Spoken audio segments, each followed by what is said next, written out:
Over the weekend, the Trump administration took an action which is going to kick off a very healthy debate, or more to the point, it should.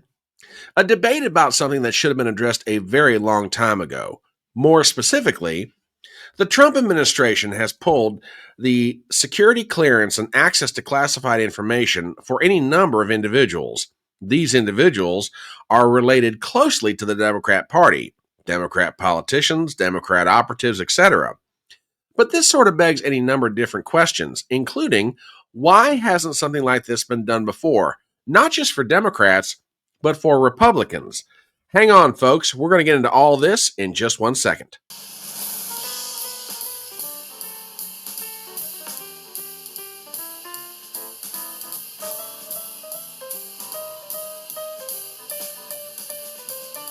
My name is Brian Trippett. I am your front porch conservative. Step on up to my electronic front porch and let's talk.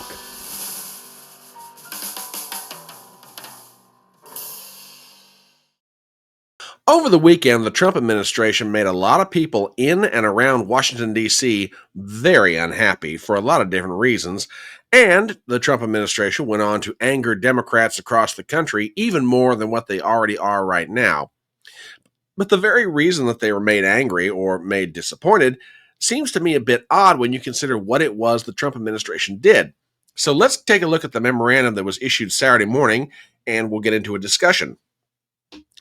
Rescinding security clearances and access to classified information from specified individuals. We have the following from the White House's own website. Memorandum for the heads of the executive departments and agencies. Subject: rescinding security clearances and access to classified information from specified individuals.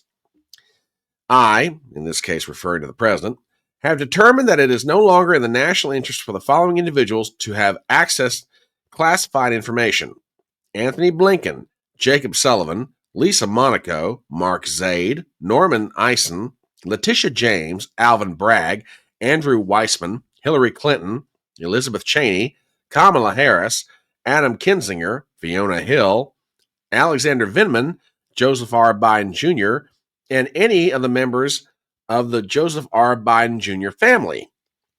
Therefore, I hereby direct every executive department and agency head to take all additional action as necessary and consistent with existing law to revoke any active security clearances held by the aforementioned individuals and to immediately rescind their access to classified information. I also direct all executive department and agency heads to revoke unescorted access to secure United States government facilities from these individuals. All right, that's the heart of it, so let's get into a discussion of it. Now, I know what a lot of Democrats out there are going to say. Aw, come on, front porch, there you go again. You're jumping up for joy about something bad that happened to a Democrat. Not necessarily. From my perspective, this is something that should have happened a very long time ago. Let's think about it for a minute. Right now, the shoe is on the other foot. A Republican president is revoking access to a significant number of Democrats and, might I say, a small number of Republicans. Yes, that is true. It is also true that most of these individuals are associated with or around the Biden administration in one form or another, but also look at where they come from. Some of them are Department of State, some of them are CIA, some of them are lawyers in and out of government in one form or another. Now, the issue to me is not the fact that a Republican's doing it to a Democrat or a Democrat does it to a Republican. The issue to me is they're no longer working for the government anyway. Why should they have access to state secrets, classified information? Why should they have clearances that allow them to stroll into any federal government building and have access to something if they want to take a look at it? For far too long, Democrats and Republicans, by the way, have been trading on information that they have access to, when frankly they shouldn't. If they're no longer working for the government, why should they have any more access than, let's say, you or I? And frankly, this is something that I think is long overdue. The fact that Donald Trump, however, is doing it to the Democrats does serve at least two purposes. One, it does kick off a healthy discussion about what ought to happen here. But more importantly, Donald Trump is taking a step that he should have taken in the very first administration. If you think back to 2017, Donald Trump tried to play nice. He tried to get people on board. He tried to get them to work with him to make for a better country. What did he get for it?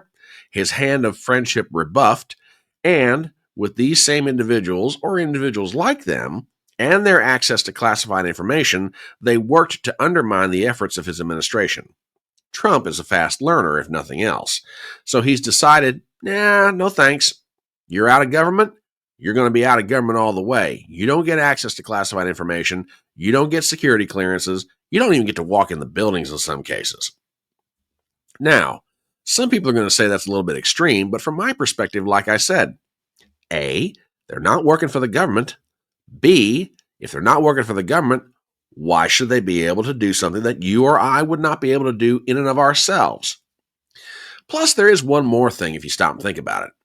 On the basis of their access to classified information and secure intel, how do we know that these people haven't been profiting in one form or another from the fact that they do have access to all this information? Notice one of the groups of people who are barred from ever having security clearance. Members of the Joseph R. Biden family, or maybe it's better to say Hunter Biden. Gee, with all the access that he had, Lord only knows how many millions of dollars he raked in for himself and perhaps even other members of the Biden family.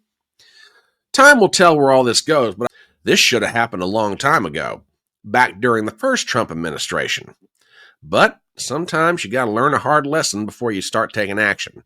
And frankly, even beyond the question of Trump, like I said, why should individuals who are no longer in government still have access to information that you or I or anyone else cannot walk into a federal building and get in and of ourselves, especially when it lays the temptation out for them to profit off of their access? Hey, there's all kinds of corruption in Washington. Maybe this starts a very healthy step toward eliminating a little bit of it, but we'll see what happens. But that's my opinion about the whole thing. What do you think? As we start to wrap up this video, please do me some favors as always. Number one, if you're not a subscriber to this channel, please do so. Number two, if you like this video, please hit the thumbs up and leave a comment below. Believe it or not, it really does help push this channel out to other people who maybe have never seen it before. Number three, hit the bell for notifications. I want to make sure you're always aware when new material is coming out, be it a video or a live stream. And finally, please share the link around. My name is Brian Trippett. I am your front porch conservative, and I'll see you next time.